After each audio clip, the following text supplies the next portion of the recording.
asking 911. Yes. My name's Wayne Milam, and my daughter, I just found her dead. How old's your daughter? 13 months. 13 months old? Okay, let me connect you with the ambulance service, okay?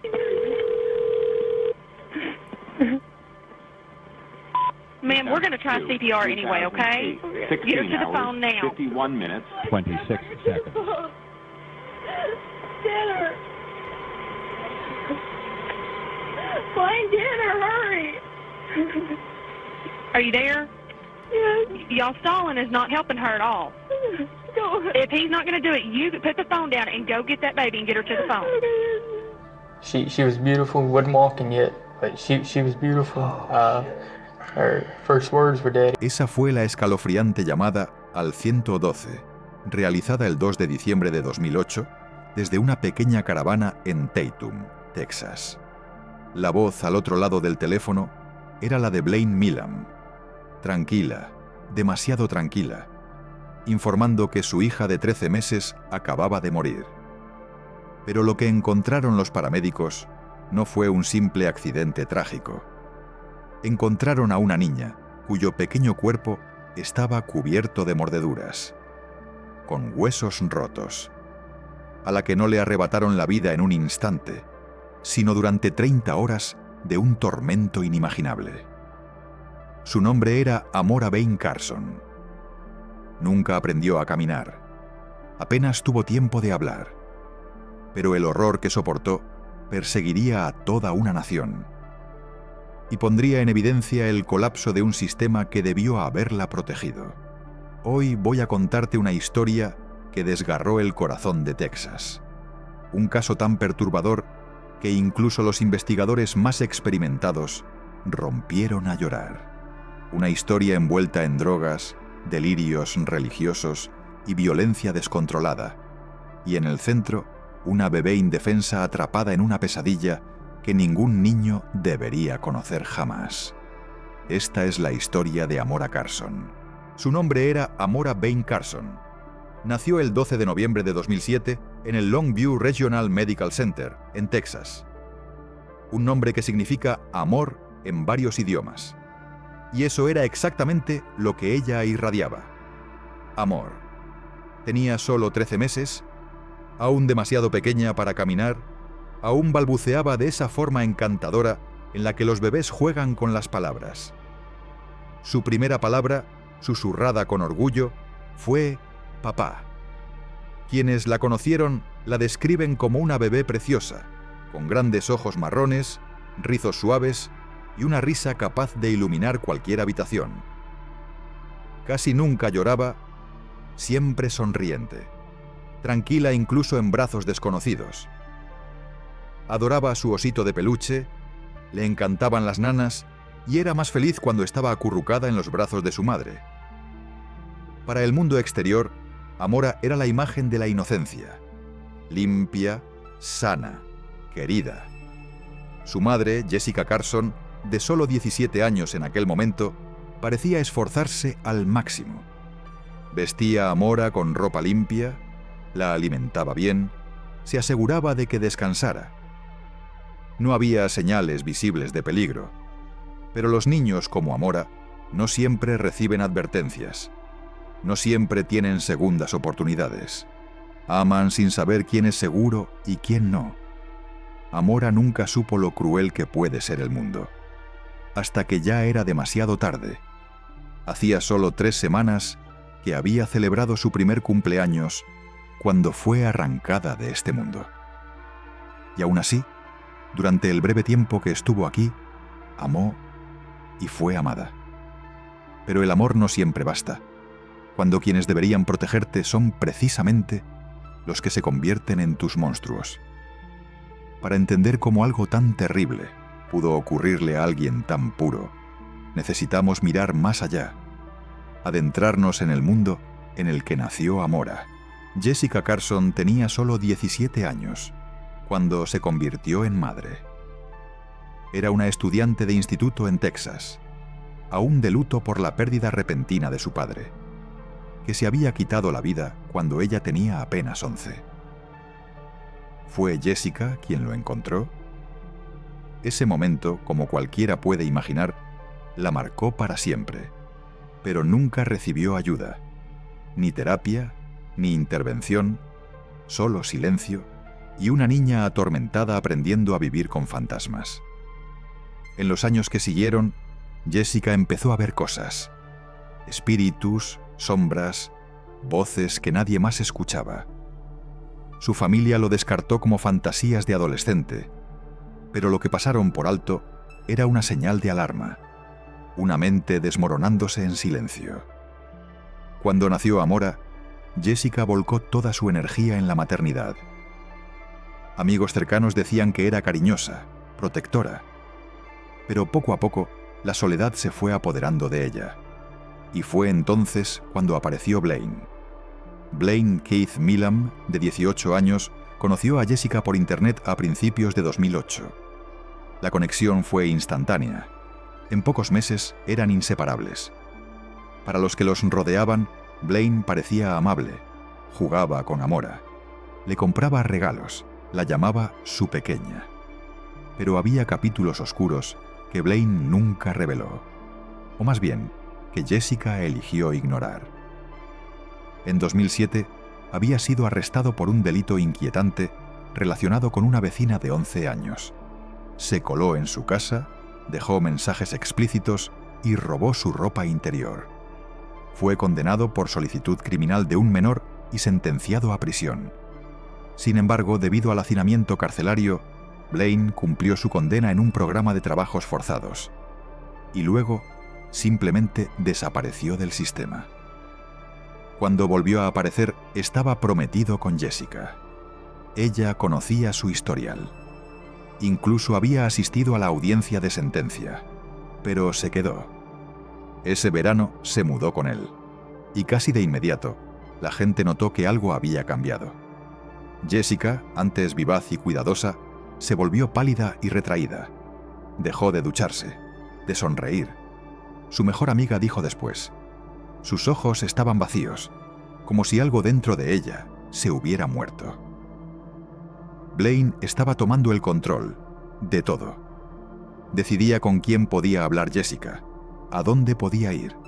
Le quitó el móvil, las contraseñas, la aisló de su familia, de sus amistades. Para el otoño, apenas salía de la caravana donde vivían. Y entonces llegó un dinero inesperado. Jessica cumplió 18 años y recibió $25,000 de un fondo fiduciario creado tras la muerte de su padre. Con ese dinero, la pareja se mudó a una caravana propiedad de la madre de Blaine, en Tatum, Texas. Un nuevo hogar. Pero ningún nuevo comienzo. Su descenso era cada vez más rápido, alimentado por el duelo, la metanfetamina y la obsesión de Blaine con la muerte y lo sobrenatural. Él creía que podía hablar con los muertos. Jessica le creyó. Juntos abrieron una tabla Ouija. Y desde ese momento, la realidad comenzó a desmoronarse.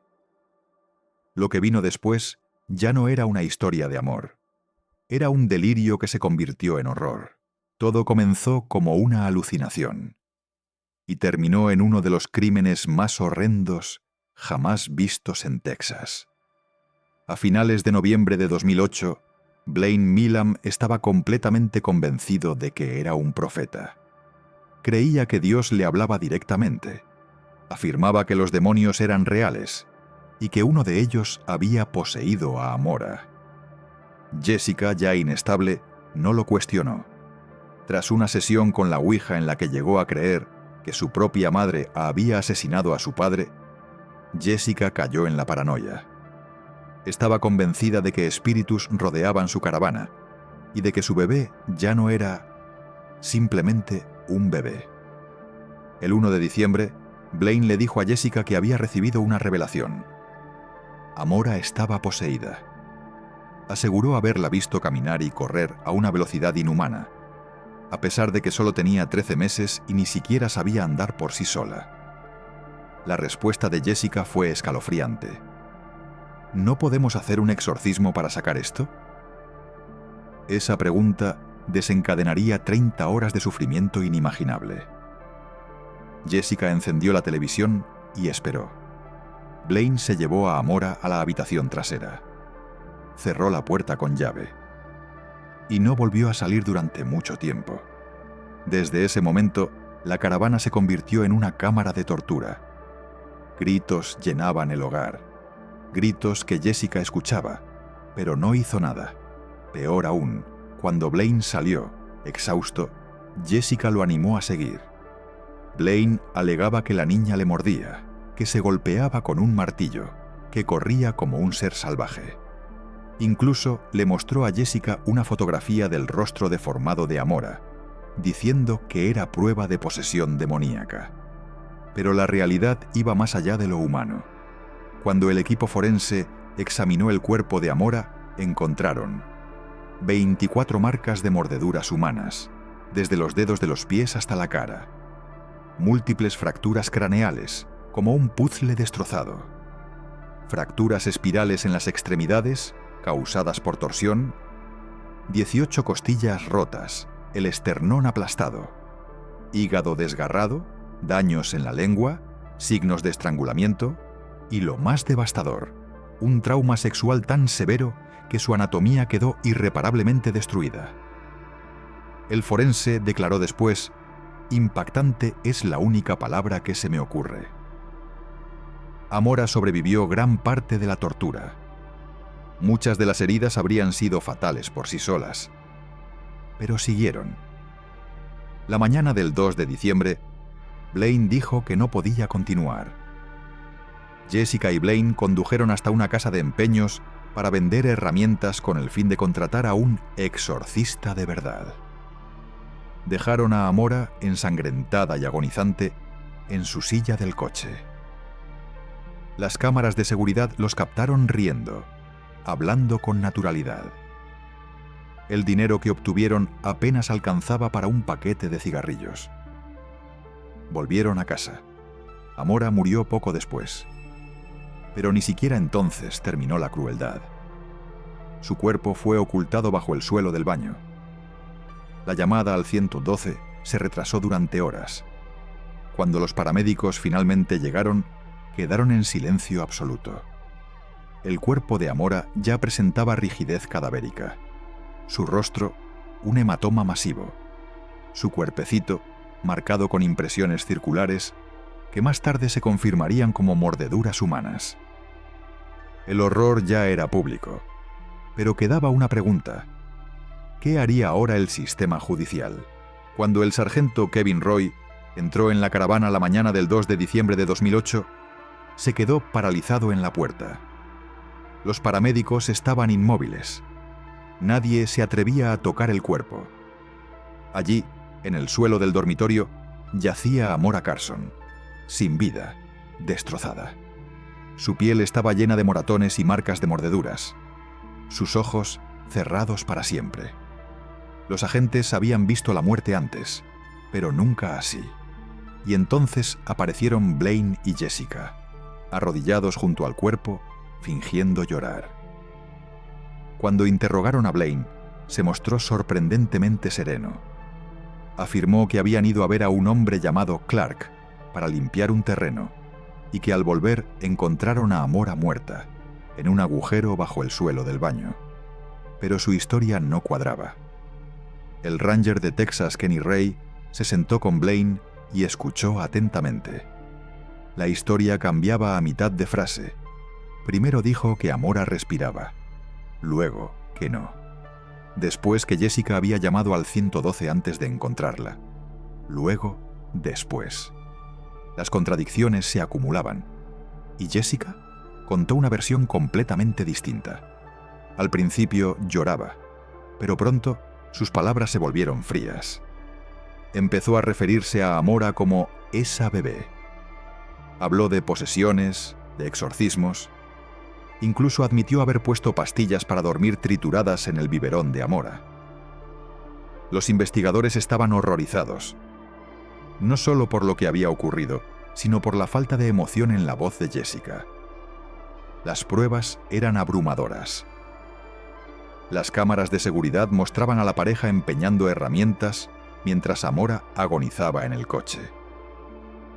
El ADN confirmó la presencia de sangre de Amora en objetos dentro de la caravana. Se recuperó una llave inglesa oculta bajo la casa, cubierta de lubricante, confirmando los peores temores. Los odontólogos forenses identificaron 8 de las marcas de mordeduras como coincidentes con la dentadura de Blaine. Pero el golpe final vino del propio Blaine. En enero de 2009, una enfermera de la prisión informó que Blaine la había llamado, llorando. «Fui yo», dijo. «Pero, señora Shirley, el Blaine que usted conoce no hizo esto. Mi padre me dijo que fuera un hombre. Le pidió que le dijera a Jessica que la quería. Esa confesión sellaría su destino». Blaine Milam fue acusado de asesinato capital. Debido al enorme interés público, el juicio se trasladó al condado de Montgomery para garantizar la imparcialidad.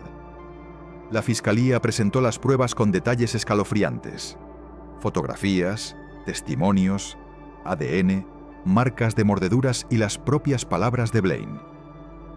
Su defensa alegó discapacidad intelectual, señalando un coeficiente intelectual de aproximadamente 70, su comportamiento infantil y su obsesión por los dibujos animados. Pero el jurado no dudó. El 17 de mayo de 2010, Blaine fue declarado culpable de asesinato capital. 10 días después, fue condenado a muerte. Tenía solo 20 años. El juicio de Jessica tuvo lugar el año siguiente. Los fiscales argumentaron que, aunque Blaine dio los golpes fatales, Jessica lo ayudó y lo alentó, que escuchó los gritos, que dio las pastillas, que eligió no detenerlo. Su defensa alegó abuso doméstico, trauma, manipulación. Dijeron que Blaine la había lavado el cerebro, que ella también era una víctima. Pero el jurado lo vio de otra manera. El 13 de abril de 2011, Jessica Carson fue declarada culpable de asesinato capital y condenada a cadena perpetua sin posibilidad de libertad condicional. La justicia había hablado, pero el público aún no había terminado de hacerlo. El juicio de Blaine Milam y Jessica Carson sacudió Texas, y mucho más allá. La cobertura mediática fue implacable. Las portadas mostraban la foto de Amora, los ojos brillantes de una bebé que ahora simbolizaban una inocencia arrebatada de la forma más brutal. Los presentadores de noticias apenas podían describir los detalles sin romperse. En todo el estado, la misma pregunta resonaba: ¿cómo pudo pasar esto? Las redes sociales estallaron de indignación. Miles firmaron peticiones exigiendo penas más duras para los abusadores de menores. Otros reclamaron una reforma del sistema de libertad condicional y del programa de reinserción que permitió que Blaine desapareciera sin control. A pesar de sus antecedentes penales y una orden judicial que le prohibía acercarse a menores, en vigilias celebradas en pequeños pueblos de Texas, desconocidos se reunieron para llorar la muerte de una niña a la que nunca conocieron. Se amontonaron peluches y notas escritas a mano bajo los árboles. Se encendieron velas en memoria de una pequeña que nunca llegó a formar frases completas. Una de las respuestas más desgarradoras vino del padre biológico de Amora, Arlond Mutina. Estaba destinado en el extranjero con el ejército cuando su hija murió. Nunca llegó a oírla decir papá. Volvió a casa para enterrarla. Aunque la justicia actuó con rapidez en este caso, no se libró de las críticas. Muchos se preguntaron: ¿por qué el Estado no localizó a Blaine tras abandonar su programa de reinserción? ¿Por qué nadie intervino cuando Jessica mostraba signos claros de deterioro mental? ¿Cómo pudieron pasar desapercibidas tantas señales de alarma?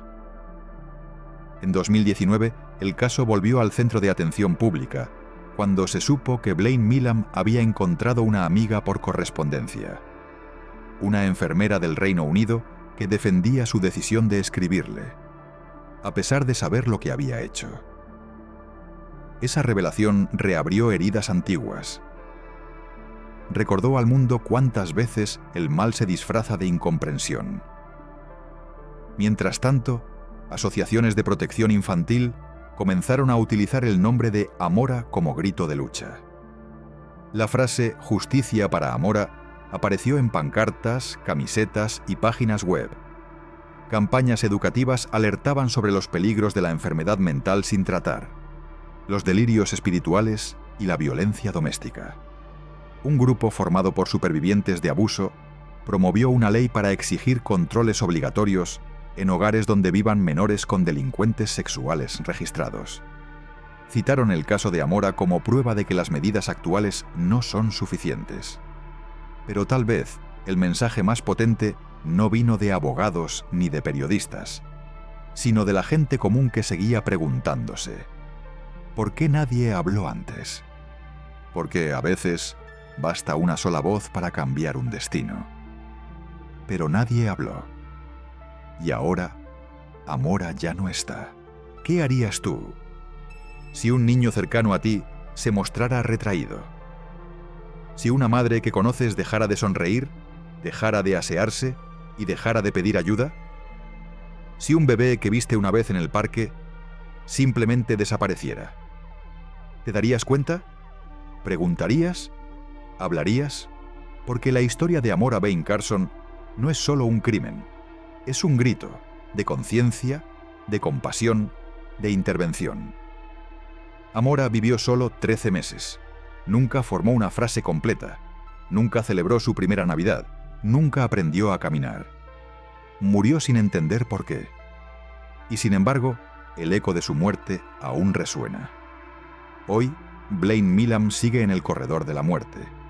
Su ejecución ha sido aplazada varias veces mientras se debaten la validez de las marcas de mordeduras como prueba y las leyes sobre discapacidad intelectual. Tiene ahora 35 años y ha pasado casi la mitad de su vida esperando morir.